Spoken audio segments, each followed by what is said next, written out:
Y pero muy buenas noches a cada personita que está ahí conectadita, a los que se van acomodando ahí en su silla, a los que sabían que hoy vamos a estar en este espacio tan interesante junto a Andrés Mauricio Muñoz. Andrés Mauricio, buenas noches. Buenas noches, William, ¿cómo estás? ¿Cómo te ha ido? Muy bien, la verdad con mucha expectativa.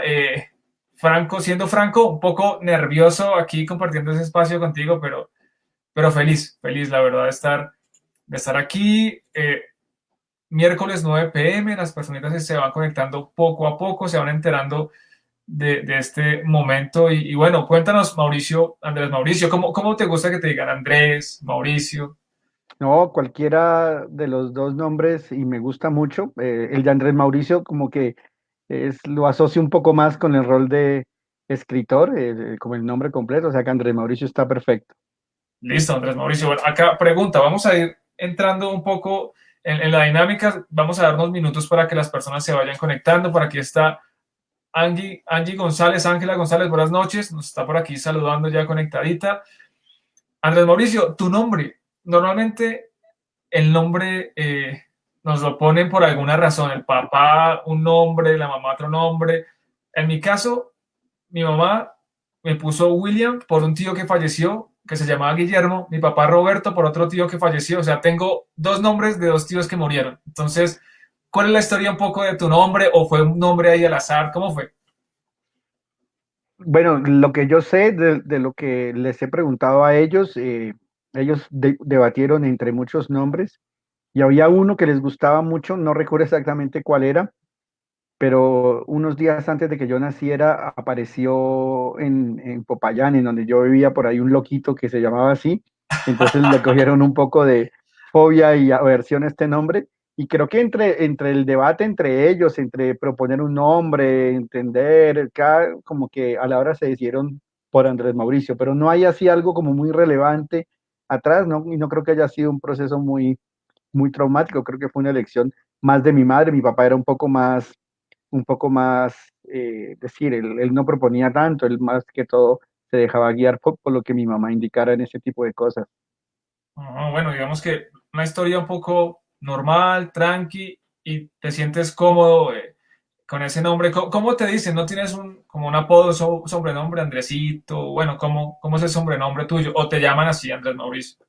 Mira que es bien extraño porque mi nombre completo es Andrés Mauricio Muñoz Chaparro y aunque Chaparro es el segundo apellido y normalmente a uno en el colegio lo suelen llamar por el primer apellido, Sí. de todos modos yo crecí en mi colegio primaria y bachillerato y me decían Chaparro, no me decían Muñoz, sino que me decían Chaparro, que es mi segundo apellido.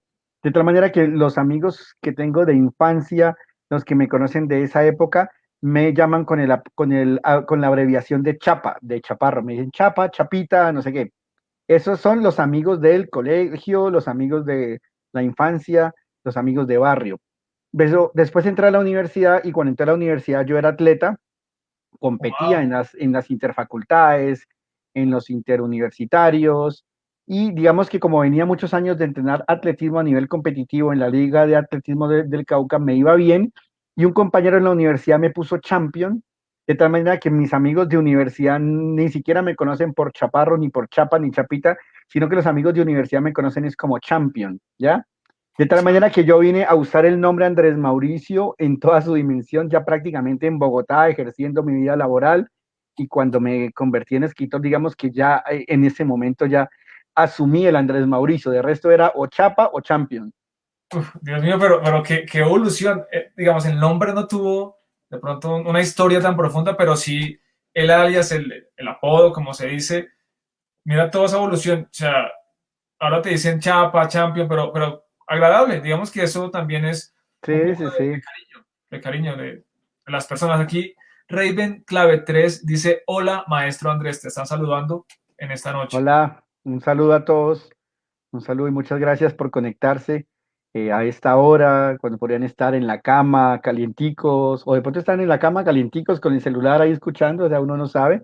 Sí, Pero sí, pues muchísimas gracias por conectarse y por acompañarnos y por estar acá para que hablemos un poco de literatura que tanto nos gusta y nos apasiona. sí, claro, claro. Entonces, la verdad, lo que tú dices, las personas en ese momento han dispuesto esta hora, esos 30, 40 minutos para conversar. Y para los que no tienen el gusto de conocerte, para los que de repente en ese momento ingresan a la transmisión, que nos ven de otros países y te ven y dice Andrés Mauricio Muñoz, ¿qué podrías decir de ti mismo? Yo sé que es un poco un ejercicio de, no sé, egolatría, no sé cómo poderlo llamar, pero ¿cómo te podrías describir tú? ¿Quién es Andrés Mauricio Muñoz? Mira, Andrés Mauricio Muñoz es una persona soñadora, toda la vida he sido soñador. En la época en que te comento que era atleta, soñaba con ser un escritor apasionado, como un escritor convencido. Y también soy ingeniero en electrónica y telecomunicaciones. Esa es mi profesión, trabajo como ingeniero, así que la literatura es algo a lo que yo le dedico las madrugadas, 4:30 de la mañana, por lo menos 3 horas antes de irme para la oficina, pero adquirió una dimensión bastante interesante desde hace ya varios años, al punto que hoy la considero prácticamente como mi oficio paralelo a la ingeniería. Wow. Podríamos sintetizar en una palabra que me encantó, que es un soñador. Y creo que ser soñador es un ejercicio constante, ¿no? Siempre se está soñando, se logra un proceso de alcanzar metas y otra vez se sueña por más logros. Entonces me parece muy bello lo que dices de que eres un soñador y para las personas que se están conectando, Andrés Mauricio Muñoz, escritor colombiano, nacido en Popayán, eh, apasionado, soñador, escritor apasionado. Por acá te siguen saludando. Ángela Carolina dice maestrazo. Eh, Michael David Durán dice champion, maestro. Eh, Raven dice fui su alumno en el curso de cuento pasado de Milcontura. Magnífica experiencia. Entonces, Qué bien, qué alegría ver a tantas personas con las que he interactuado. Esto de los talleres y literarios es algo que me ha llenado mucho, compartir con personas que sienten la misma devoción por la lectura, por la escritura. Es algo que, no sé, es algo que es maravilloso y sobre todo ver que esas personas siguen trabajando, que siguen escribiendo y que con el tiempo empieza uno a recibir noticias de cuentos que escriben, que son publicados, que ganan premios. Es decir, que es bastante gratificante esa labor de impartir algunos talleres literarios. qué bello, qué bello. Entonces, para todos los que se están conectando, qué bonito saber también que nos digan cómo te conocieron, cómo fue ese momento en que llegaron a un taller o no sé, fueron a una biblioteca y te vieron, de pronto en el trabajo, no sé, que nos cuenten cómo te conocieron. Preguntarte, Andrés Mauricio, ¿cómo fue ese encuentro con la literatura? ¿Cómo fue ese momento en que te acercaste y comenzaste a escribir, te conectaste? ¿Cómo fue ese instante, ese momento? Mira que esa es una anécdota que a mí me gusta mucho contar y que de hecho la suelo compartir mucho, sobre todo cuando doy los talleres y cuando comparto y con personas y empezamos a hablar como de esos primeros años. Mm, Básicamente, cuando estaba pequeño, recuerdo que tenía como 5 años, mi papá tenía una biblioteca gigante en la casa y yo veía el esmero y el cuidado y la aplicación que tenía mi papá, su rigor para organizar los libros en la biblioteca, la colección de literatura rusa, literatura latinoamericana, novelas colombianas. Pero una cosa que me llamaba la atención desde esa edad tan temprana es que mi papá, sin importar lo afligido que estuviera, lo agobiado, apesadumbrado, estresado por muchas cosas, él entraba a la biblioteca y salía completamente transformado. Era otro hombre. Entraba un hombre afligido y salía un hombre oxigenado, enriquecido. Y yo empecé a sospechar que algo maravilloso ocurría dentro de esa biblioteca, como si fuera una burbuja donde las personas se podían transformar. De tal manera que empecé a entrar en principio con mucha timidez, empecé a entrar a la biblioteca y me desconcertó la cantidad de libros y empecé a palpar los lomos de los libros con la yema de los dedos y palpaba los lomos y como mi papá ya me había enseñado a leer, porque él siempre tuvo el temor de que quien lo hiciera en la escuela lo iba a hacer mal, es decir, él sentía que si alguien me iba a enseñar a leer bien era él, entonces él ya me enseñaba a leer, entonces yo empecé a leer los lomos de los libros y aprenderme los títulos, entonces yo leía El Jugador, Dostoyevsky, Siddhartha, Germán Gis, pero yo no leía nada, era muy pequeño y no leía nada, pero me sabía ya de memoria esos lomos. Y en alguna ocasión, un profesor en el colegio, el profesor Daza, estaba hablando con otro profesor y mencionó, creo que fue precisamente eso, el jugador, mencionó el jugador y le digo yo, Dostoyevsky. Entonces él volteó a mirar a un niño pequeñito de 5 años y dice, oye, ¿qué? Y entonces empezó como a decir títulos y yo le decía el nombre. ¿ya? Entonces, y decía, cierta, Hermann Hesse, no sé qué, La peste, Albert Camus, entonces él empezó a pensar que estaba frente a un niño genio que había devorado la vastedad de la literatura a los 5 años, pero en realidad yo lo único que me sabía era título y autor. Entonces él decía autor, yo le decía el título, decía título y yo le decía autor, ¿ya? Entonces él empezó a hacer exhibiciones con otros profesores, empezó a llamar a otros profesores, miren este niño, no sé qué era, y entonces cada vez me ponían nuevos títulos y yo decía, hasta un día que decidió llamar al director de la escuela, que era el profesor Juvenal Martínez, y me hicieron una pregunta, me dicen Rayuela, y yo me quedo en silencio. Y entonces él como que me decía como que vamos, tú puedes, no me hagas esto delante del profesor Juvenal Martínez.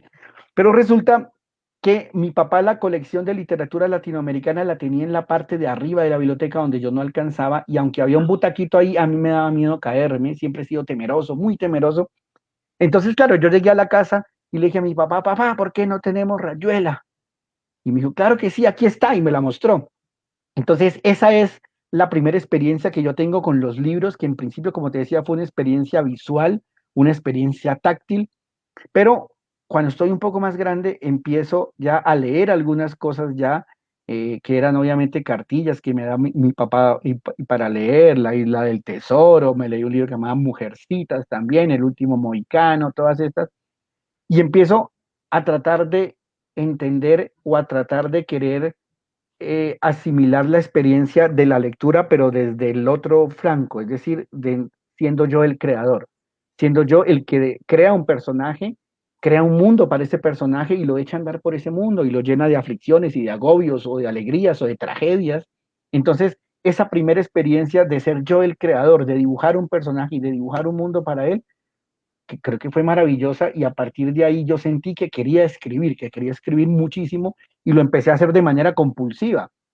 Cuando digo compulsiva es que entre los 10 años y los 15 años, durante 5 años escribí muchísimo. Incluso recuerdo que a los 12 años escribí una novela que se llama Adalia y sus hermanas. ¿A los La qué? Perdón, escribí a a los los 12 años. 12 Escribí una años. novela, pero al punto que mi papá empezó a asustarse. Entonces mi papá dijo como que este man no va a hacer nada en la vida, este man se va a morir de hambre por andar escribiendo. Y paradójicamente el ejemplo vital que él me había dado con su esmero por los libros, con su devoción por los libros, él empezó a desanimarme de la literatura por el temor a que no estudiara, que me dedicara a escribir, que no hiciera nada en la vida, porque él pensaba que por ese camino iba a sufrir mucho, que iba a ser bastante traumático.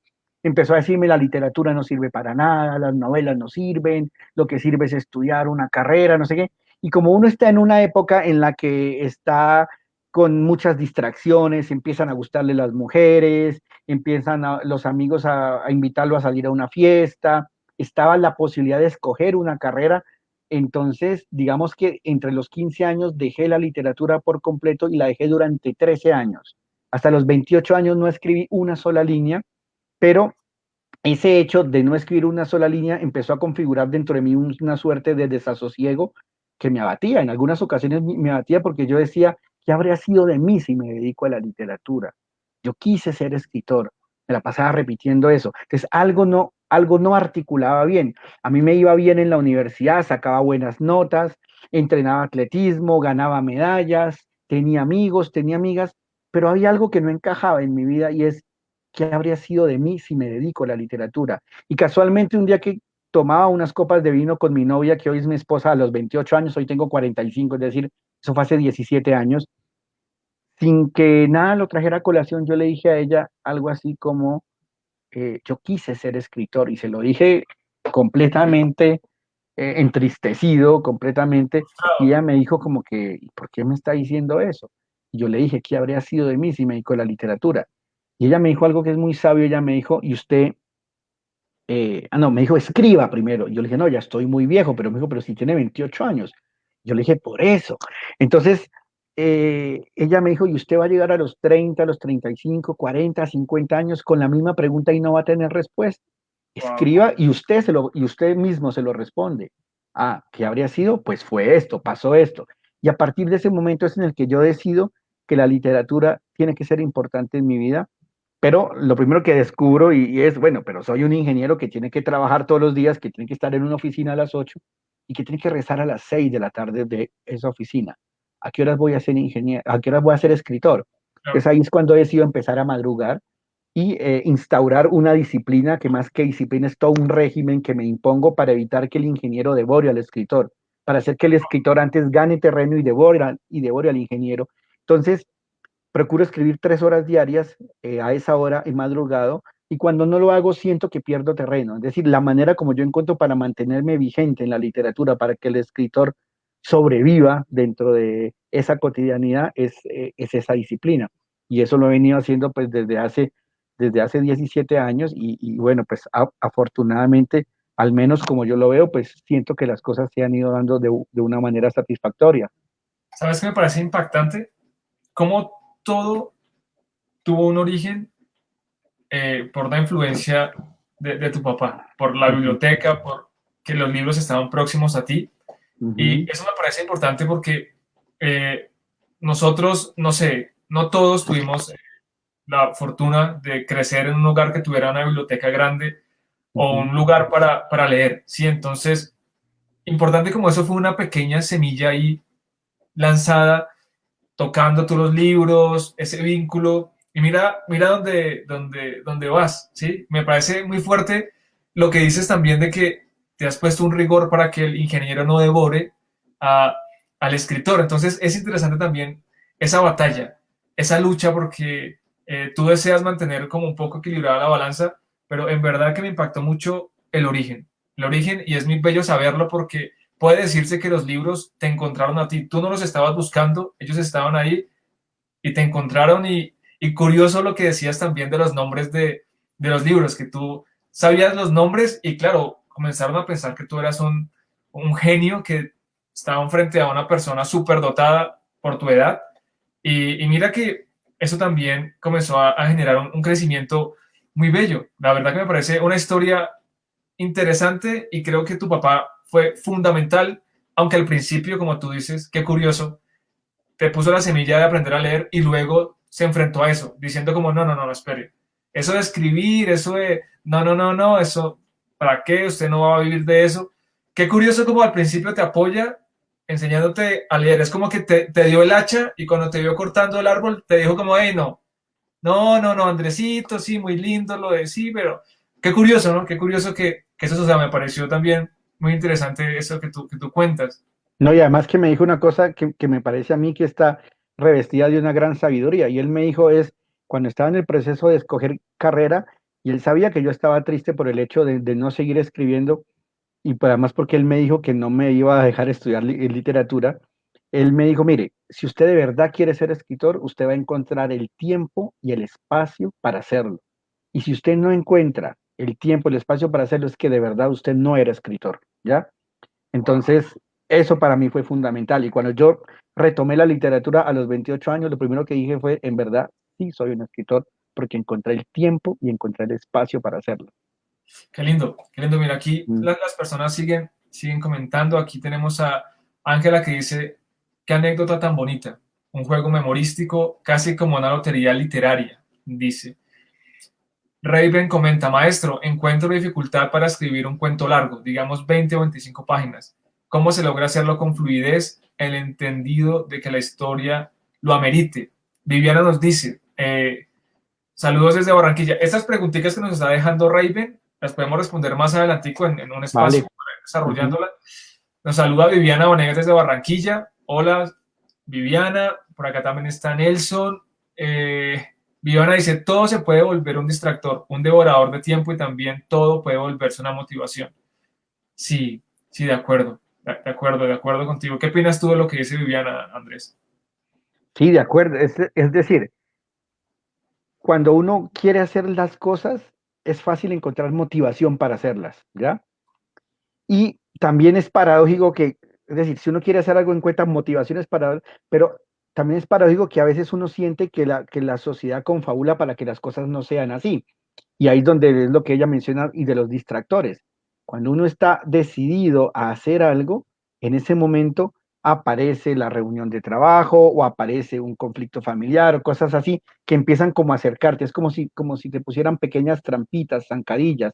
Pero yo creo que todo radica es en el convencimiento que uno tenga. Si uno de verdad tiene la convicción y uno tomó la decisión de que quiere escribir, uno se aferra a las motivaciones y de alguna manera sortea esos distractores. Yo creo que la destreza principal, o sea, ser escritor pues tiene y muchos matices, no solo es encontrar la belleza en la prosa, no solo es construir un personaje sólido, consistente, coherente, creíble, dibujar una atmósfera, narrar una historia, sino que también es la paciencia del escritor para todo lo que lo circunda, la paciencia para esperar a que sea publicado, la paciencia para encontrar lectores, para encontrar una voz, para encontrar un estilo. Entonces, en todo ese proceso, uno tiene que aferrarse a eso, a las motivaciones y la destreza en ese sentido, desde esa perspectiva del escritor, radica en poder sortear esos obstáculos y no perder de vista qué es lo que uno quiere hacer. Genial, estoy súper de acuerdo. Súper de acuerdo. Entonces, Viviana, gracias por tu comentario. Aquí está también, ¿quién más está? Viviana ya nos saludó. Bueno, continuando con lo que tenemos aquí sobre la mesa para conversar, entramos un poco en materia de lo que nos atañe en esta dinámica de conversemos, además de conocerte y de conversar con la comunidad, es ¿cuál crees tú que es el rol de la literatura en momentos de crisis como los que estamos viviendo? ¿Cuál sientes tú que sea el papel que juega la literatura en circunstancias como las actuales?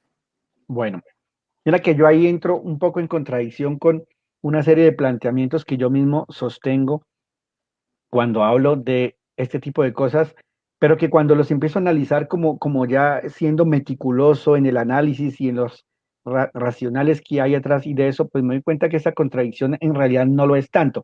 En primer lugar, porque yo siempre he sostenido que la literatura no tiene ninguna responsabilidad y a la literatura no se le puede ligar ningún tipo de deber ser ni social, ni político, ni nada.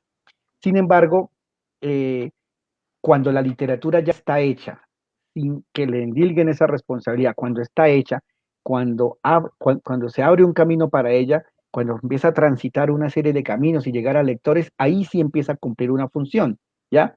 Es decir, es como si fuese una suerte de medicamento que no fue diseñado para surtir ningún efecto, pero que es inevitable que cuando se inyecta, surte ese efecto. Entonces, ¿qué pasa? ¿Cuál es el rol de la literatura? Si nos acogemos a eso, pues o sea, hay muchos roles. En primer lugar, por ejemplo, estamos pasando por un momento donde de alguna manera se trastocó y se instauró un nuevo orden para la sociedad en estos días y de cuarentena que hemos estado o en estos tiempos y de crisis. Qué bello sería que en este momento, y sé que lo están haciendo muchos autores, muchos escritores y escritoras, estén en este momento poniendo su mirada sobre esa condición humana, sobre cómo este tiempo de crisis nos ayudó a redescubrirnos, nos ayudó a redescubrirnos como seres humanos, como esposos, como padres, como vecinos, como trabajadores que somos de nuestras empresas, pero como también estos tiempos de crisis nos ayudaron a redescubrir los espacios de la casa, nos ayudaron a encontrarnos con nosotros mismos y cómo a través de estos tiempos de crisis empezamos a sortear una serie de paradojas, como por ejemplo que en momentos en donde deberíamos estar más sumidos en la reflexión y en el silencio, encontramos una cantidad de variables laborales, sociales, para mantenernos conectados, para mantenernos engranados y articulados valga la redundancia, engranaje de la sociedad que muchas veces sentimos que nos sobrepasa. Entonces, qué bello es que la literatura en este momento esté poniendo su mirada desde esa perspectiva, desde la perspectiva humana, también desde la perspectiva social, ¿ya?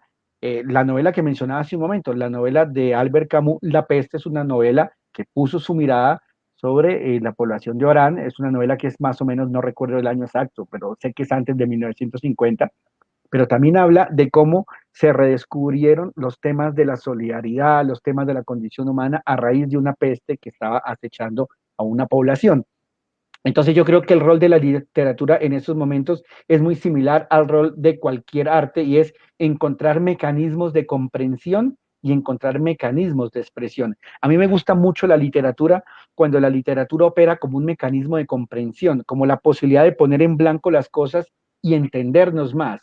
Y no solo en un tiempo de crisis social o global o mundial como es el caso en este momento, sino en nuestros propios tiempos de crisis, porque todos se los padecemos. Cuando escribimos sobre una tragedia familiar, podemos poner en blanco y decir, claro, ahora entiendo por qué mi papá estaba tan derrotado, ahora entiendo por qué me dolió tanto la muerte de mi madre, ahora entiendo por qué. ¿Por qué? Porque ponemos esos elementos sobre la hoja en blanco y nos sirve la literatura como mecanismo de comprensión y como mecanismo de expresión. Entonces yo creo que el rol de la literatura, para cerrar un poco ahí la respuesta en estos tiempos y de crisis, es escuchar mucho, analizar, observar y dejar que ese proceso de observación y ese proceso de escucha se decante y que al final, en esos residuos que quedan ahí, encontremos una obra, un cuento, una novela, un cuadro que alguien pinte, un poema que nos sirva a nosotros para expresar eso que sentimos, ¿ya? Yo creo que ese es como el rol en estos tiempos. Me impacta mucho. Al inicio dices que no se le puede exigir nada a la literatura y eso me parece genial porque eh, como que no le podemos poner una carga, como no politizarla, ¿sí? Como no ponerle un color de que tiene que funcionar de una manera porque ¿Mm? ella está sobre todo eso. Entonces me parece muy bonito porque la literatura es superior a todo eso, incluso a nosotros mismos, y eso me parece muy bello y estoy de acuerdo contigo, que nos permite conectar, comprender, conversar, no solo con las crisis como estamos viviendo mundiales, sino crisis personales. Qué bello, la verdad, me parece muy bello. Y aquí las personas que están conectaditas ¿Mm? tienen un par de preguntas. Acá nos dice Nelson Leandro, nos dice, Nelson Leandro dice, ¿qué lecturas deben ser fundamentales para todo aquel que quiera hacerse un gran cuentista?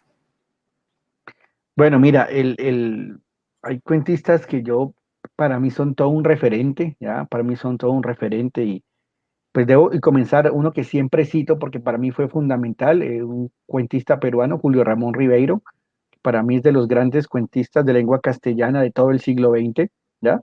Fue fundamental encontrar esos personajes apocados, afligidos, abatidos, pero que tenían que seguir andando porque la vida no se detiene por las aflicciones de nadie, la vida continúa.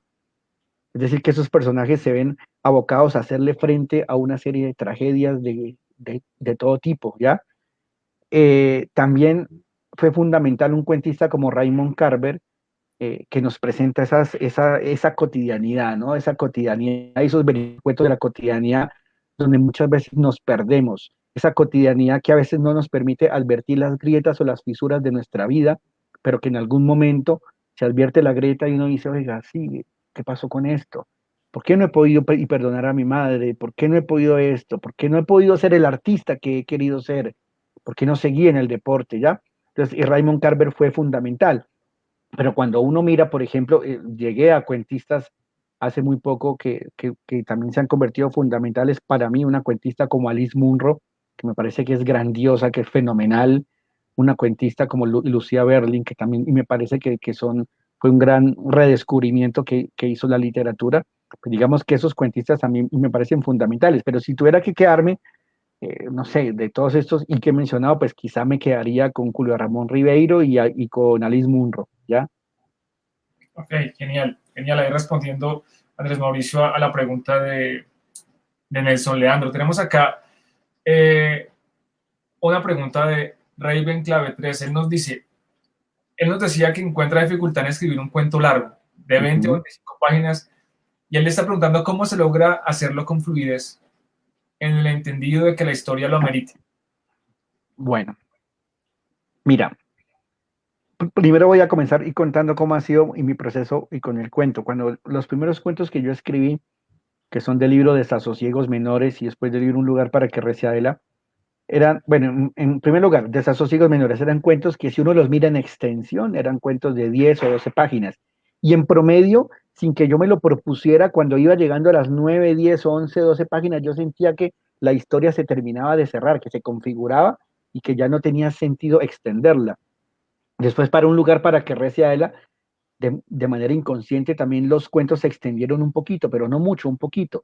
Después publiqué Hay días en que estamos idos, que es un libro que me ha traído pues muchos reconocimientos y alegrías, que fue uno de los finalistas al Premio Hispanoamericano de Cuento Gabriel García Márquez. Y ahí los cuentos me salían bastante largos. Estamos hablando de cuentos de 30 páginas, 35 páginas, los más cortos 20, 25 páginas. Pero mira que yo no lo hacía de una manera premeditada. Es decir, yo no me ponía como derrotero que el cuento tenía que ser un cuento largo. Yo sé que hay escritores que se proponen y es completamente válido, todos los procesos en la literatura son completamente válidos, pero hay escritores que se proponen, dicen, voy a escribir cuento largo y toman el cuento como género. Yo creo que en la literatura lo que sí ayuda es tener claro cuál es el personaje que tú quieres construir, a qué historia lo vas a articular y sobre todo desde dónde quieres narrar ese cuento, dónde vas a poner la perspectiva del narrador, qué vas a privilegiar, si la psicología del personaje o la atmósfera o la historia, ¿ya? Y cuando tienes tú todo eso armado, el cuento empieza a fluir, empieza a fluir. Y es posible que en ese proceso, y de pronto quizá responder esa pregunta es demasiado complicado, porque cuando fluye, es posible que el cuento se te termine en 7, 8 páginas, porque eso, como bien lo dice Raven, es lo que demanda la historia. Pero es posible que vaya a 15, a 17 o a 18. Entonces yo siento que para que el narrador no pierda libertad, debe prescindir de todas esas consideraciones de extensión, debe prescindir de consideraciones de género, debe prescindir de convenciones, debe pensar únicamente en su personaje, en la historia y en el mundo que construye para él. Si eso está bien hecho, el cuento puede salir lo largo que necesite ser o lo corto que necesite ser, ¿ya? Pero yo siento que esa es la manera como más transparente de poder escribir un cuento desde esa consideración. Gracias, gracias Andrés. Y respondiendo a Raven, que nos decía recién iniciando que había estado participando en un taller eh, contigo como tallerista, como maestro, y hablando casualmente de este tema, yo también te conocí a ti en un taller de escritura que estaba impartiendo Helman Pardo, que seguro te acuerdas de él, obviamente. Claro. Ujú. Lo estaba compartiendo Helman Pardo y dice, tenemos un invitado para la sesión que viene, Andrés Mauricio Muñoz, y tú llegas y comienzas a contar la historia como de tu acercamiento, del proceso, y a mí se me queda, mira, que pensando mientras estaba desarrollando un poco la dinámica de la entrevista, yo me acordaba más o menos de lo que tú nos habías contado en esa clase de la biblioteca de tu papá. Tenía Ujú. como ese recuerdo y también hay una anécdota un poco que recuerdo de una máquina de escribir. Algo tú contaste acerca de una máquina de escribir. ¿Sí, sí recuerdas o de Sí. pronto yo estoy fallando? No, totalmente. Es la anécdota de, sí, hace rato y la iba a mencionar, pero bueno, son dos anécdotas en realidad alrededor de la máquina de escribir. Pues la primera es que mi papá tenía una máquina Remington y yo empecé a escribir ahí mis cuentos, pero lo primero que le hizo saber a mi papá, yo estaba muy pequeño, que yo tenía, es decir, esa vena de escritor que lleva inherente siempre la posibilidad de querer que alguien lo lea, es que yo escribí esa novela a los 12 años de Adal y sus hermanas, y cuando la termino se la voy a leer a mi papá, y mi papá al otro día me ve nuevamente en la máquina y me ve escribiendo y me dice, está escribiendo otra novela, y le digo yo, no, la misma. Y me dice, ¿cómo así que la misma? Y yo estaba transcribiendo la novela otra vez, y yo le dije, no, es que voy a hacer otra copia para regalar, para que otras personas la lean. Me dijo, no, mijo, pero no hay necesidad de eso, yo le saco fotocopia, ¿ya? No, y no tiene que hacerlo. Pero eso ya me mostró ese deseo inherente a todo escritor y es querer que varias personas lean, que lo que tú escribiste llegue a varias personas. Y lo otro con la máquina es que la primera vez que yo decidí escribir fue porque como mi hermana tenía un ritmo de lectura mucho más alto que el mío, mi hermana es 2 años mayor, yo sentía que ella, yo no podía equipararla en la cantidad de lecturas. Mientras yo leía 3 libros, ella se leía 6 o 7. Entonces yo leía un poco más rápido, leía 5 o 6 y ella leía 9, 10. Y yo en algún momento sentí que tenía que diferenciarme de ella y la manera que encontré para diferenciarme fue decir, pues ella lee, yo escribo. Y empecé a escribirme un cuento y ese fue el primer cuento que escribí en esa máquina, ¿ya? Después mi hermana también, por equipararse nuevamente, también dijo que ella escribía y me dio a leer una cosa maravillosa que yo la leía y yo decía, no, pero no puedo ser que me supere así de una forma tan brutal con todo lo que hace. Pero después me di cuenta que ella lo que había hecho era transcribir unos fragmentos de un cuento de Gabriel García Márquez, tan solo para hacerme fieros, ¿ya? Entonces digamos que esas son las experiencias que tenía con esa máquina de escribir, con esa Remington de mi papá. Qué bello, qué bello. Y me parece curioso hablar de esas anécdotas porque siento yo, y te lo quiero también preguntar, escribir es un poco narrar el pasado, pero es también como reconstruirlo, ¿no? Como darle unos matices que no tenía y regresar a esos lugares y añadirle o quitarle, porque recordar es un poco también transformar lo que fue, porque siempre recordamos de maneras diferentes a los hechos. ¿Cómo tú sientes ese punto de narrar el pasado, de construir una historia en el pasado? Digamos, tú la desarrollas siendo muy fiel a los hechos cuando quieres fijarte en una historia en particular, o dejas como que fluya y cambias variables. ¿Cómo tú tienes ese desarrollo en ese parte? No, evidentemente hay variables que se cambian, pero también, es decir, yo nunca he podido lograr sustraerme, digamos, a mis propias experiencias. Es decir, que cuando estoy escribiendo algo, un cuento o una novela, algunos rasgos, los que me conocen, identifican algunos matices de cosas que yo he vivido en mi familia, en mi pasado, pero obviamente yo lo mezclo con lo que observo, con lo que escucho, con las historias que me impactan en la calle ya. Es decir, que esos rasgos de que hay cosas de mi propia vida solo lo identifican las personas que son muy cercanas, ¿ya? Donde dicen, claro, yo escribí un cuento que se llama Carolina ya no aguanta más y una amiga que se llama Adriana Serna, que es mi mejor amiga, bueno, lo leyó, me dijo, soy yo, ¿cierto? Y yo, sí, eres tú, ¿ya? Es decir, pero eso no lo advierten las demás personas. Ahora, como te decía, yo no he podido sustraerme a la posibilidad de incorporar esos elementos en mis cuentos y en mis relatos. Pero como tú bien lo dices, la memoria es arbitraria. Y como la memoria es arbitraria, el proceso de reconstruirlo también es arbitrario. Entonces a mí se me mezclan recuerdos con la personalidad o un carácter que no tenía esa persona. Le doy el carácter o le doy una personalidad que tiene alguien que me impactó en la universidad, o mezclo una escena de la vida real con una que es completamente ficción, es decir, es un proceso completamente arbitrario. Yo cuando doy los talleres suelo decir que es como cuando tú estás construyendo una casa y esa casa está completamente en obra negra. Si alguien entra a mirar esa casa cuando la casa no ha sido terminada, cuando no ha sido repellada, no ha sido pintada, pues va a decir, bueno, esto es un desorden, este man está armando un Frankenstein acá que no tiene ni pies ni cabeza, pero en la medida en que el personaje empieza a apropiarse de la historia y asumir la personalidad y los rasgos que yo como creador le estoy dando, ese personaje empieza a ser real. Es posible que a ese personaje yo le dé el carácter de un amigo de infancia, pero le dé las frustraciones de un vecino, pero le dé la altivez de un compañero de trabajo o la soberbia de alguien que conocí o con el que interactué en la fila de un banco.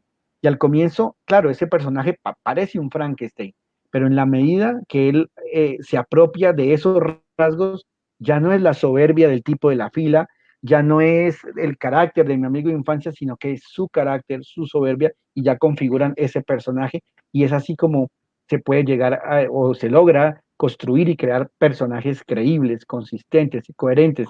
Yo siento que una de las cosas que más gratificantes, o por lo menos para mí en mi proceso de escritura, es cuando siento que el lector establece una relación estrecha con el personaje y me dice, oiga, usted parece que conociera a mi tía, esa es mi tía, me parece verla ahí, en el papel, esa es mi tía, eso le pasó a ella, y así es como actuaba ella, ¿ya? Eso siento que es una de las grandes recompensas de escribir. Mira que conversando aquí antes de leer unos comentarios, quiero dejar como esta pregunta ahí sobre la mesa y es, narras el pasado, narras también experiencias de otras personas y es imposible, tú dices, sustraerte de esa narración. ¿No has tenido un momento en que tú toques una fibra muy profunda, muy sensible tuya, que digas, no, prefiero no continuar, hacer un cambio en el personaje porque ya me está tocando mucho, me causa mucho dolor? ¿Te ha ocurrido de pronto que prefieres no continuar con una anécdota o una narración de cierto momento de la historia y prefieres cambiarla porque te tocó demasiado personal? No, sí me ha pasado que me toca mucho, que me toca mucho, sí me ha pasado que incluso me quiebra la voz o me hace llorar o me hace tener pesadillas, pero yo siento que tengo que ser fiel a esa responsabilidad, ¿no? Es decir, no puedo contaminar el proceso modificando el personaje sencillamente porque me siento afectado, ¿no? Sencillamente y lo que hago es seguir escribiendo y seguir escribiendo. En alguna ocasión, y sobre todo en la novela El último Don Juan, hay una escena que es muy fuerte y muy cruda, y para mí fue difícil escribir esa escena, pero aún así lo seguía haciendo. Y al primer editor que se la mandé, él me contesta y me dijo, llegué hasta la página tal y no pude seguir. Y Oh, yo ahí dije, pucha, bueno, pues, bueno, al menos alcanzó bastante porque era una página avanzada, pero yo pensé que yo lo estaba tomando como una crítica y él me dice, esa escena de la niña frente al computador es desgarradora. Cuando la leí, me paré del computador y dije, no puedo seguir leyendo esto, no puedo seguir. Pero a los minutos regresé al computador y dije, lo cierro y mañana continúo, ¿ya? Porque era una escena fuerte, era una escena desgarradora, ¿ya? Pero yo siento que, es decir, que hay que hacerlo, es decir, que si uno quiere ser fiel con la responsabilidad, pues tiene que hacerlo. Y me ha pasado también, y sobre todo en las Margaritas, historias de un hombre minúsculo, que incorporé algunos pasajes que podrían herir a personas cercanas, eh, pero pues digamos, obviamente los personajes tienen otros nombres, pero como te decía, ellos se pueden sentir identificados y quizá dicen, oiga, ¿él por qué escribió esto? Pero siento que es mi responsabilidad como escritor, es mi responsabilidad como creador, es decir, ser fiel a ese personaje que quiero configurar, ¿ya? Qué fuerte porque es escribir a pesar de ti mismo. Sí, es Correcto. como que no importa, pero muy fuerte. Y pasemos a leer unos comentarios. Ángela Carolina dice, con esas anécdotas nos acercamos al humano de la literatura, algo olvidado por la academia. Qué bonito lo Sí. que dice Ángela. Gracias Ángela por comentar, saluditos. Nelson Leandro dice, un saludo a Andrés Mauricio. Gracias a él supe que se escribe por amor a uno mismo y que se escribe en donde sea y como sea. Él es un ejemplo de vida. Cada triunfo que veo que le llega siento que es un triunfo para todos los que nos inspiramos en su vida para volcarnos a escribir. Qué bello es. Muchas gracias, Nelson Leandro. Muchas gracias. Continuando un poco con la dinámica, tú comentabas algo que me parece muy fuerte, que es levantarte a las 3 4 de la mañana para no dejar que el ingeniero devore al escritor. Y aquí viene un tema, y es el tema de la inspiración y la disciplina, porque está esa idea mostrada en libros, en revistas, en películas, del momento de la inspiración, como que te llegará el momento y vas a escribir el libro que va a cambiar el mundo, espéralo y Ujú. tranquilo porque va a llegar. Entonces ahí, poniendo esas dos variables, inspiración, disciplina, ¿tú cómo ves ese tema? ¿Crees que la inspiración sí es algo como real y que llega así de repente o crees más bien que se alcanza trabajando a través de la disciplina? Mira, yo sí creo en los momentos de inspiración y en los momentos de lucidez, es decir, como esa chispa que se ilumina en algún momento y te lleva a pensar que quieres escribir sobre un personaje. Pero no soy dado a escribir de manera impulsiva, es decir, no es que digo, uy, vi esto y quiero escribir sobre esto, abro el portátil y empiezo a escribir, no. A mí me gusta que ese proceso, que esa imagen se decante, que esa imagen persista, que yo me acueste pensando en esa imagen que me impactó, que me levante y siga pensando en esa imagen y que empiece a buscar un personaje para eso, que empiece a buscar una historia y que cuando sienta que esa historia reverbera dentro de mi cabeza y que es imperativo sentar a escribirla, ahí es cuando lo voy a hacer. Pero viendo la inspiración como desde la perspectiva de la famosa musa y el escritor que espera que se alineen los astros y las estrellas y que se sienta frente al portátil, esperar a ver si llega esa inspiración y como no llegó lo cierro y me paro y me voy, no.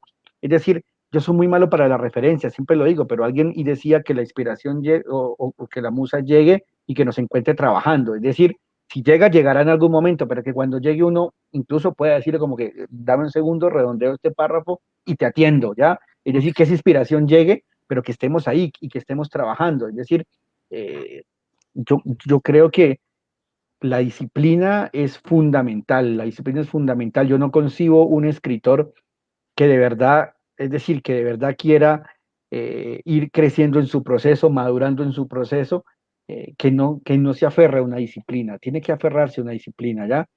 Eh, y creo que esto aplica para todo, ¿ya? Pero pues en mi propio y caso, y yo he sentido que la disciplina es la que me ha ayudado como a conseguir las pocas cosas que he podido conseguir, ¿ya? Ahí, poniendo como el contraste entre inspiración y disciplina, llegamos a un punto y es lo que de pronto la mayoría hemos escuchado y es la temida hoja en blanco. Si al momento en que, a pesar de que tú Ujú. eres disciplinado y te levantas a las 3 de la mañana y quieres avanzar y quieres darla toda y tienes la taza del café y todas las ganas, pero algo pasa y no fluye ya, no puedes continuar la historia, estás atorado. Si te ha ocurrido y si te ha ocurrido, ¿cómo lo has resuelto? ¿Cómo lo gestionas tú? Mira que hay una cosa, o sea, afortunadamente, y digamos que no quiero que esto suene pretencioso, pero afortunadamente a mí el mito de la hoja en blanco creo que nunca me ha acechado. Pero es precisamente por lo que mencionaba hace un momento, como pienso tanto la historia y ya siento que se desborda en mi cabeza y que la tengo que escribir, es decir, cuando me paro frente al portátil, ya prácticamente es que le doy y la historia está ahí, ya. Mi mente, como lo decía hace un tiempo en alguna entrevista, mi mente siempre está pensando en cuentos, siempre está pensando en personajes, está pensando en historias. Entonces, afortunadamente, hasta ahora no he sido víctima y de la hoja en blanco. Y uno de los consejos que yo les suelo dar a mis alumnos es precisamente eso, es decir, es piensen mucho la historia, piénsela, ¿ya? Y cuando sientan que ya es imperativo escribirla, en este momento es la manera de derrotar a esa famosa hoja en blanco, ¿ya? Pero lo que sí me ha pasado es que estoy escribiendo y siento que lo que estoy escribiendo pierde la textura, que hay una rugosidad diferente, ¿ya? Que algo afectó la musicalidad, que quizá la palabra que estoy usando transmite con toda la fuerza lo que quiero decir, pero afectó el ritmo, afectó la textura, la musicalidad. Y digo, el castellano es un idioma riquísimo, de seguro hay otra palabra, y empiezo a buscar en sinónimos, y empiezo a buscar en la cabeza, y me paro y miro por la ventana, y a veces bajo a la nevera y me tomo un Jocks con Defensis que me encanta, y subo y pienso en la palabra, y pienso en la palabra, y digo, esta no es la palabra y no es la palabra, y yo no puedo seguir hasta que no encuentro esa palabra. Es decir, todos los procesos en escritura son válidos, pero hay escritores que dicen, yo uso esta y sigo derecho y después me devuelvo y corrijo. No, si yo siento eso, yo siento que no puedo seguir. Y cuando encuentro la palabra, continúo. Ahora, eso no implica que después en los procesos de revisión, después de dejar reposar el texto, esa palabra se vaya. ¿Ya? Es posible que se vaya, pero al menos en el momento en que yo la pongo, yo tengo que estar convencido que esa es la palabra correcta, que la puntuación está donde es, que el ritmo es ese, ¿ya? Entonces, eso sí me pasa y digamos que no lo llamaría el síndrome de la hoja en blanca, sino no sé, el síndrome de la palabra, Precisa. de la palabra precisa, algo así, sí, o la palabra así que nos elude, ¿ya? Mira que creo que eso que tú cuentas me parece muy poderoso y yo creo que, lo digo pues, porque lo percibo, que esa conexión con la historia que estás contando debe ser muy profunda para percibir eso. Porque si uno no está conectado con la historia, uno no va a percibir que perdió la textura, que cambió el ecosistema del personaje. Uno no lo va a sentir. Entonces ahí me parece, de verdad, me parece muy bello lo que dices, porque infiere estar conectado con lo que estamos escribiendo, ser conscientes. Sí, es Ujú, ser un correcto. ejercicio consciente y la responsabilidad de escribir. La verdad que eso me parece muy bello, muy bello. Y continuando con un par de preguntas que tengo por aquí es, eh, no sé, pero algunas veces las palabras o el ejercicio de escribir es un ejercicio de mostrar, de hacer catarsis y decir, mira, siento esto a través de un personaje, a través de una historia, pero también a veces es un ejercicio de encubrir, es decir, las palabras también nos ayudan para taparnos y ocultarnos detrás de ellas. Eh, Tú, mientras escribes, has tenido momentos en que, digamos, te has abierto en una historia y luego te asombras de que tú mismo no habías pensado en eso, o sea, como que fluyes escribiendo un episodio muy, muy sincero, muy cercano, y luego dices como, pucha, yo no había sentido esto tan fuerte como lo siento ahora, ¿te ha ocurrido? Sí, sí, sí, eso me pasa mucho. Es decir, que es parte de lo que mencionaba hace un rato, de poner las cosas en blanco, ¿no? Muchas veces uno no advierte la dimensión de lo que está poniendo sobre el papel, sino cuando lo lee y cuando lo escribe uno dice, claro, ahora comprendo esa dimensión, es como si fuera la punta del iceberg. Había advertido, es decir, las formas de lo que estaba afuera, pero no había advertido esa profundidad, eso que está bajo el agua, ¿ya? Entonces sí, eso me pasa mucho e incluso pese a que yo procuro tener la historia pensada completamente cuando me siento a escribirla, eh, por consideraciones como esa, en algún momento he cambiado drásticamente, abruptamente el final de algo que estoy escribiendo, porque comprendo que el final que tenía para mi personaje no es coherente con ese personaje, mi personaje no haría algo como eso. En estos días estaba escribiendo un cuento que hace parte de mi nuevo libro de cuentos, el que estoy trabajando ahora. El cuento se llama Píldoras de Fe. Y ahí en Píldoras de Fe hablo de un personaje femenino, una mujer que se llama Sara, y hablo de un hombre abatido porque la madre no lo quiere, porque la mamá, es decir, porque la mamá está distante de la mamá, no se habla con su madre, la mamá le hizo saber que no lo quiere, la mamá, es decir, hay una fractura muy grande entre madre e hijo y la única manera que él tiene para saber que su madre está bien, para saber que está viva, que no le ha pasado nada, es porque ella a través de WhatsApp, ella manda todos los días un mensaje a todos sus destinatarios, no es que se lo mande al hijo en particular, un mensaje que se llama píldoras de fe, que son como unas frases papales que ella comparte y esa es la manera en que él encuentra para estar pendiente de ella.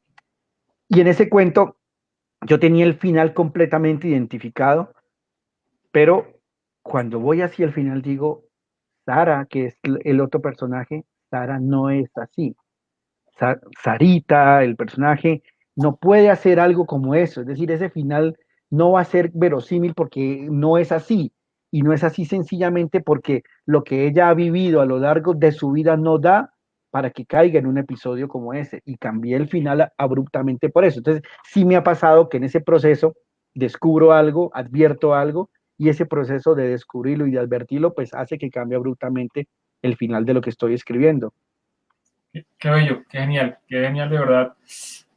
Qué bonito espacio. Creo que todos los que estamos ahí conectaditos estamos aprendiendo muchísimo, de verdad. Estamos teniendo como un acercamiento muy orgánico a la escritura y lo que, digamos, percibo en este momento es que a veces tenemos afán por, por escribir la gran Mm. historia y nos perdemos las historias que están ahí, como tú decías hace un rato, de la persona del Transmilenio o la persona que está en el café contando alguna situación y pensando en la gran historia, no nos damos la oportunidad de abrirnos a esas historias que están ahí por pensarnos algo gigantesco y ahí está la joya y nosotros estamos por allá, no sé, distraídos, buscando quién sabe qué. Entonces, me parece muy bello. Ahora, no podemos negar, y tú lo decías, que todo el proceso que has tenido te ha brindado muchísimos reconocimientos, que creo que eso es muy importante también. Pero cuando tú iniciaste, ¿tenías en mente todo lo que ha estado ocurriendo? Es decir, tú dijiste, voy a comenzar a escribir y de pronto puede que me gane algunos concursos y ocurra esto, o no lo pensaste así en principio. Ha sido más una sorpresa constante. No, sorpresa no, pero no porque, no, y no porque, es decir, no porque yo pensara que tenía talento o que las cosas iban a llegar, sino por lo mismo que decía hace rato, porque siempre he sido un soñador. Es decir, desde el primer cuento que escribí ya ahorita en la edad adulta, yo escribí ese cuento y ya decía, bueno, pues eso partiendo la historia de la literatura latinoamericana, es el mejor cuento pero era por esa actitud soñadora, como te digo, yo era atleta, entrenaba atletismo y yo juraba que iba a ser el primer campeón olímpico colombiano, ¿ya?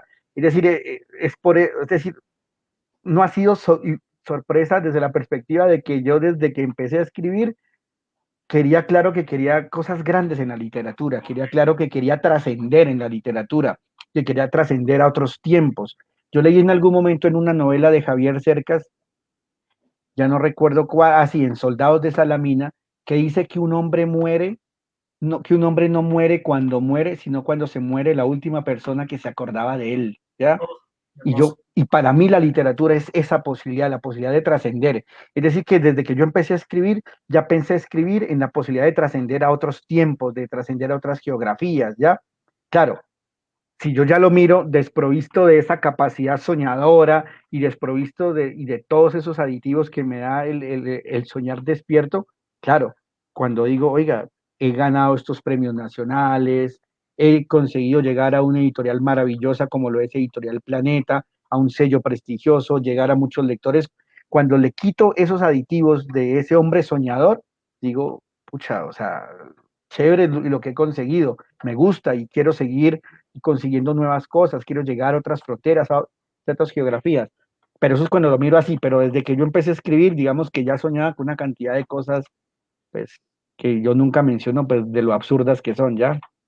¿Sabes qué me parece brutal? Que eh, el éxito no es una sorpresa para quien siempre estuvo en el camino, ¿sí? Tú Ujú, sabes que se va a dar, y tú has estado en el camino y no es que ujú. no te sorprenda, lo percibo así desde la actitud del orgullo, como, ah, sí, yo me merezco eso. No, no, no, sino es como, estamos acá porque no lo merecemos. O sea, esto no fue casualidad, esto lo hemos ganado y eso me parece muy importante porque a veces cuando estamos en el ejercicio de escribir, a mí también me gusta escribir, tenemos esos sueños, ¿sí? Y es curioso porque queremos llegar a ese sueño, pero no hacemos nada para llegar allá. Y luego decimos, pero no, ¿qué pasa? Dios no me ayuda, es que es el país, la situación, pero... Y tú estás dando acá como una clara resolución, es, mire, usted tiene un sueño, sea disciplinado, que lo va a lograr y eso me parece en verdad como muy importante y muy claro. Eh, ya para ir cerrando, porque la verdad hemos pasado un rato supremamente agradable, ya llevamos 56 minutos conversando y ni se ha sentido el tiempo, la verdad, qué conversación tan amena. Queremos hacer una rondita de saludos rápida para Ángela, para Raven, para otra Ángela Carolina, para Michael David, saludar también a Viviana, ¿quién más está por ahí? Saludar a Nelson, a Fer Marcone que nos saluda desde Argentina, desde Mar del Plata. Bueno, un saludito rápido para todos los que están conectaditos. Si tienen alguna pregunta que quieran hacer a Andrés Mauricio Muñoz, aquí estamos bienvenidos para socializar y compartir. Andrés, una pregunta más y es, en este tiempo de cuarentena, muchos podrían pensar como no, pues los artistas se deben sentir muy bien porque están aislados, tienen más tiempo, mejor dicho, pueden escribir más novelas, pueden pintar un montón, pueden, bueno, fluir en su arte. Para ti, ¿cómo ha sido personalmente esta cuarentena? ¿Cómo la has llevado? ¿Cómo ha fluido también el tema de escribir? Mira, el tema de escritura ha seguido igual. He seguido madrugando a escribir. eh, hay una cosa completamente extraña, ¿no? Y es que el trabajo de la oficina se triplicó por el hecho de estar en la casa. Uno pensaba que iba a reducirse un poco, pero no, en realidad se triplicó. Es decir, que el espacio para escribir pues sigue siendo el mismo, pero lo que sí he aumentado muchísimo es la lectura, ya es la lectura, sobre todo por los tiempos muertos que ya no existen cuando uno tenía que desplazarse de la oficina acá a la casa y duraba 40, 50 minutos en un trancón, ya esos tiempos muertos o los tiempos de que en la oficina uno almorzaba y se demoraba un poco más en volver a la oficina, en cambio acá uno almuerza aquí rápido, he aprovechado mucho para leer, ¿ya?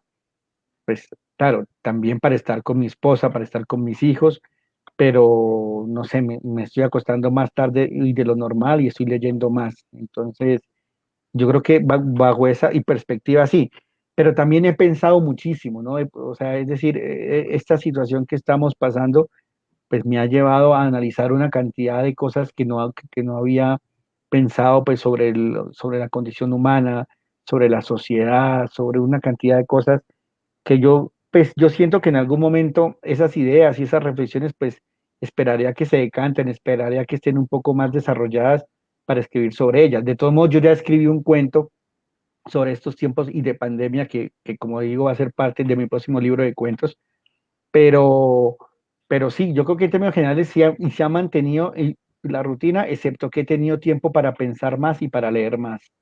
¿Sabes qué me parece tremendo? Es que a pesar de la coyuntura de la cuarentena, tu disciplina se ha mantenido firme. Sí, Sí, y creo que eso no se logra en un mes. Sí, porque sí. de pronto ahorita muchos queremos como, bueno, estamos en cuarentena, vamos a instaurar una disciplina de una vez, ya. No, tú te has mantenido es porque llevas muchísimos años fortaleciendo ese búnker, digamos, y ahora que la sociedad está siendo sacudida, tú estás ahí firme con tu disciplina y eso me parece muy, muy importante. Aquí tenemos a Raven, nos pregunta, ¿qué cuento de autor colombiano nos recomiendas? ¿Qué cuento de autor colombiano les recomiendo? A ver, hay un cuento que a mí me gusta mucho, que el cuento se llama El Expreso del Sol y es de Tomás González y es el que le da título a su libro de cuentos El Expreso del Sol. Ese cuento de Tomás González me parece maravilloso, ¿ya?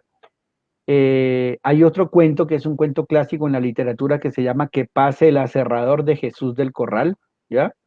Que me parece que es un cuento y también que es clásico en la literatura, pero más allá de esos cuentos y digamos que está el trabajo de muchos cuentistas a quien yo admiro, está el trabajo de un cuentista como David Betancourt, que es un gran cuentista, ¿ya? Está el trabajo, por ejemplo, de los cuentos de Julio Paredes, los cuentos de Lina María Pérez, los cuentos de Roberto Rubiano. Es decir, hay gente en Colombia que está, que está trabajando el género. A mí me gustan también los cuentos de Paul Brito, ¿ya?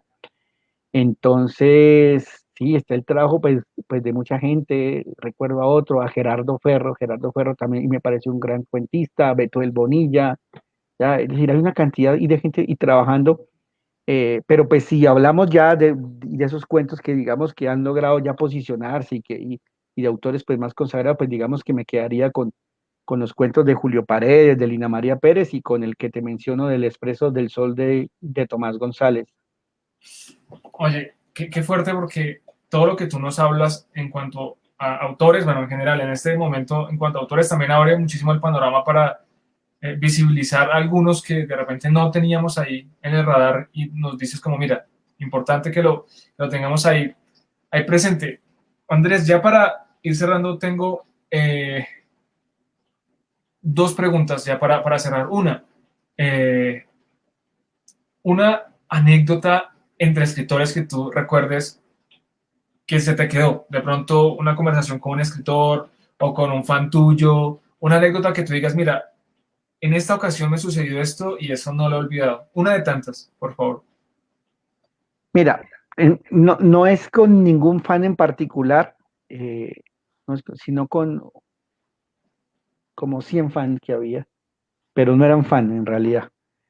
Entonces te voy a contar, cuando lancé mi primera novela, lo primero que escribí después de los 13 años sin escribir, yo no conocía a nadie de la literatura, no, ni a lectores, ni a escritores, ni a nadie. Y iba a lanzar una novela en la Feria del Libro de 2004 y la novela se llama Te recordé ayer, Raquel. Y yo dije, bueno, pues no irá nadie a esa presentación, pero afortunadamente compartía mesa con otros escritores que sí tenían público, que sí tenían reconocimiento. Entonces yo dije, bueno, pues me iré ahí chupando rueda, el público que lleven ellos será el que me va a escuchar a mí. Pero resulta que ese día llegué al auditorio y entré y no miré nada porque estaba nervioso, me subí a la mesa y escuché a los otros escritores que cuando hablaban y cuando me toca hablar a mí, empiezo a mirar el público, que eran más de 100 personas, y me doy cuenta que todos estaban ahí por mí. ¿Y Wow. qué era lo que había pasado? Que unos 3 días antes me encuentro a un amigo de la universidad que era de la Asociación de Exalumnos de la Universidad del Cauca y le digo, no, que voy a lanzar una novela en la Feria del Libro y, ay, qué chévere, ¿dónde? En Conferias, en el auditorio.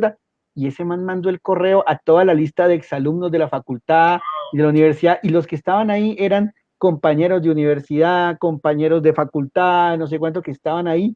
Entonces cuando yo miro eso digo, pucha, este auditorio está aquí es por mí. Y entonces, ¿qué pasa?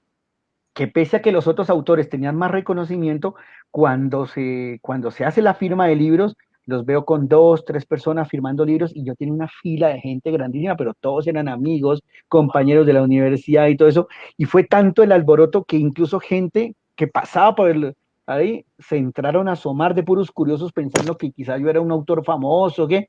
Y una señora, una muchacha se me acerca y me dice, ay, felicitaciones por este nuevo libro. Yo he seguido de cerca toda su obra y voy a comprar este, pero era mi primer libro. O sea que en realidad ella lo dijo fue porque vio mucha gente haciendo fila, pero en realidad esos no eran fan ni eran nada, eran exalumnos de la universidad que fueron ahí bajo la sorpresa de que un ingeniero lanzando un libro, ¿ya? Pero en realidad no eran ni siquiera lectores míos, ¿ya? Pero qué bonito porque eso también, Sí, un respaldo. exactamente, inesperado. Eso sí fue completamente inesperado, Sí. pero me parece muy bello. Aquí, Fer Marcone desde Argentina nos dice, bueno, acá, no, perdón, Ángela Carolina dice, el maestro ha escrito poesía, ¿qué tal tú con la poesía? ¿Alguna vez te has sentado a fluir o no sientes que sea lo tuyo?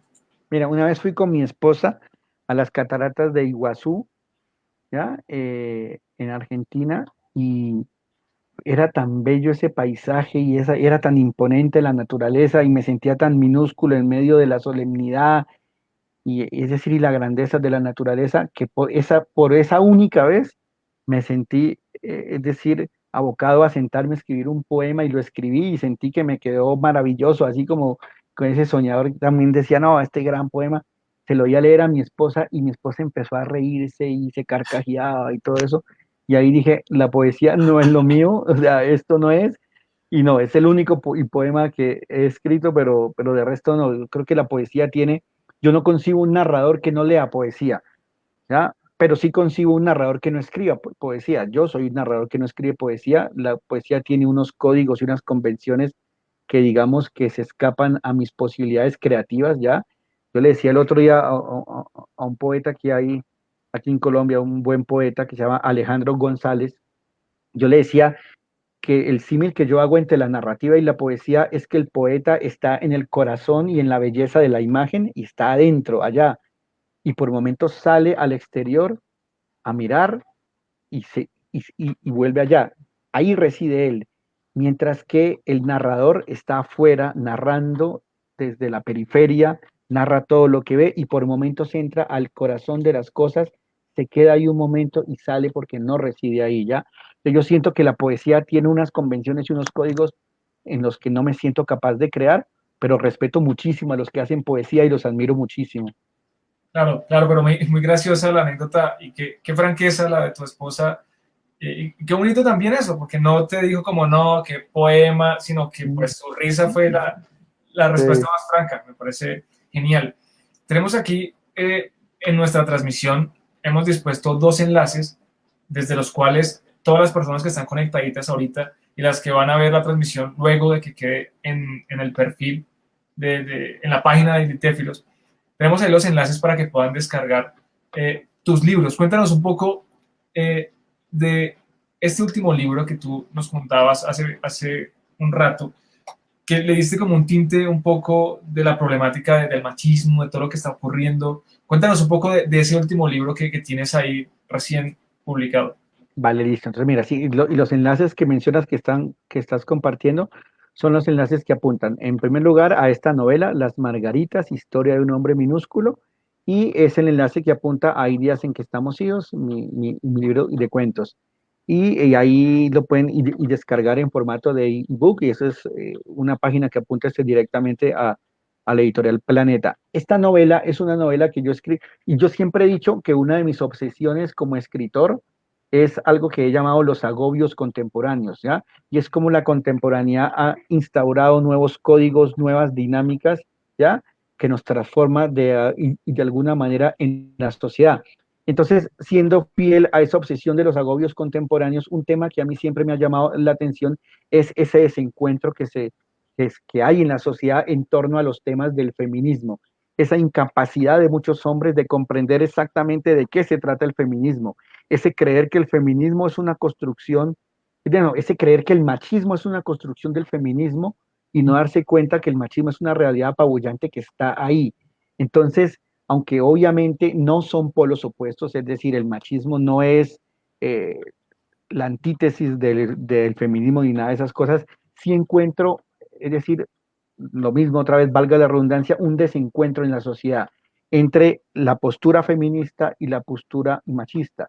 La postura feminista es una postura que apunta a conseguir equidad en una sociedad que ha estado acostumbrada históricamente a un modelo patriarcal que termina en exclusiones para la mujer, pero los hombres no lo entienden y muchas mujeres también feministas encuentran en el hombre como la antítesis, es decir, como el enemigo a vencer, y no nos damos cuenta, ni hombres ni mujeres, que esto tiene que ser una construcción y colectiva, ¿ya? Es decir, desmontar ese modelo patriarcal no lo vamos a lograr ni disparándonos a través de redes sociales, ni señalándonos, ni acusándonos, ni defendiéndonos, sino que tiene que ser una construcción ese colectiva. Entonces, esa visión del feminismo que encuentra en el hombre un antagonista de su lucha y ese hombre incapaz de comprender que el feminismo es un reclamo completamente legítimo, me llevó a escribir esa novela, Las Margaritas, historia de un hombre minúsculo, ¿ya? Que es mi más reciente novela, es una novela que se publicó en octubre del año pasado, que fue una de las novelas nominadas en la lista inicial del Premio Biblioteca de Narrativa Colombiana. y ese es uno de los dos enlaces que están ahí para los que estén interesados en comprarla en formato de ebook, ya que en esta cuarentena es más complicado el tema de las librerías, aunque las librerías están haciendo y despachos a domicilio y todas estas cosas, pero quienes la quieran comprar en formato ebook, pues ahí están los enlaces. Claro que sí. Y creo que esta última obra de la que nos hablaste, muy a propósito de lo que está ocurriendo socialmente, y qué interesante entrar en esa conversación que nos propone tu última publicación. Los que deseen adquirirla, en los enlaces que encuentran en la transmisión, pueden ir, comprarla en formato de ebook y conocer un poco más acerca de Andrés Mauricio Muñoz. La verdad que para Litéfilos, Andrés, es un privilegio, es un honor haberte tenido en este momento, en esta conversación, para acercarnos a la literatura un poco más orgánicamente, ¿sí? Como tener una conversación un poco más tranquila, un poco más fluida, conversar sobre el rol de la literatura. Y en verdad que muchísimas gracias, Andrés Mauricio, por esta conversación tan amena, tan cercana, tan humana. De verdad, muchísimas gracias por estar con nosotros, por habernos acompañado. No, muchas gracias a ti, William, a la comunidad de litéfilos, a los que estuvieron ahí escuchándonos y bueno, como te decía, cuando me hiciste esta invitación, gracias por considerar mi nombre. Para mí también es satisfactorio hablar con personas a quienes les apasiona la literatura y la escritura y bueno, muchas gracias por concederme un espacio en tu comunidad. Gracias a ti, es un agradecimiento mutuo. Nos despedimos de la comunidad, de los que estuvieron conectaditos. Por aquí nos dice Jaime Andrés Rivera, gran charla, gran invitado. Gracias, Litéfilos, gracias a ti por conectarte. Por acá nos dicen, nos están agradeciendo muchísimo que tú hayas estado aquí como invitado. Gracias, maestro, dice Raven, vendrán noticias buenas de sus alumnos. Mira, lo que tú recién decías. Entonces, cerrando la transmisión, cerrando el conversatorio que tuvimos con Andrés Mauricio Muñoz, invitarlos a todos a que nos sigan en nuestras redes sociales, aparecemos como Litéfilos, y en tus redes sociales, ¿cómo apareces, Andrés? Para que las personas también te vayan a seguir, te conozcan en las Claro. redes. Sí, en Facebook estoy con mi nombre, Andrés Mauricio Muñoz, y creo que tengo la portada de uno de mis libros, no recuerdo ya cuál. Y en Facebook mi usuario es Andrés Mauri, rayita al piso, Mun, M-U-N. Andrés Mauri, underscore, que es la rayita al piso, M-U-N. Así Listo. aparezco en Twitter, así aparezco en Twitter y en Instagram y en Facebook como Andrés Mauricio Muñoz. Perfecto, perfecto. Entonces, nuevamente agradecerte, Andrés. Saludos a todas las personas. Vamos a estar generando más espacios, más dinámicas, conversando con autores y estamos ahí pendientes. No se les olvide que somos litéfilos y somos lo que leemos. Feliz noche, disfruten mucho y hasta luego. Chao, Hasta chao. luego, un abrazo, gracias.